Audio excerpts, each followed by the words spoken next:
So I went ahead and put our favorite challenges into some activity guides that might be helpful for you if you're looking for something to do to pull those kids off screens. If you're like me, you look at your kids staring at the screen, at the iPad, and then you look at that massive, expensive bin of Lego bricks that are just in the corner of the room that hasn't been touched for a few weeks or even months. And you just think, there's got to be a way I can use those more to get the kids off the screens a little bit more. You want them to create, you want them to build, you want them to talk. But then the second you say, hey, do you want to play with those? They say, I don't know what to build. Give me a challenge. Tell me what I should do with them. And honestly, sometimes we just need a kickstart to think about creative ideas because we're exhausted.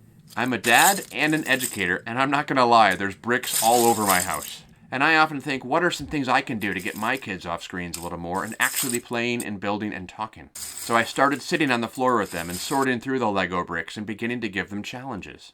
Then I started sharing those challenges online, and I was amazed at the result because I've gotten millions of views, millions of different ideas, millions of creations, a whole bunch of people sharing from across the world. Not because of me, but because of the challenges I was sharing. Both parents and kids are sharing their strategies, sharing their creations, sharing what they think might be a better way to solve a problem.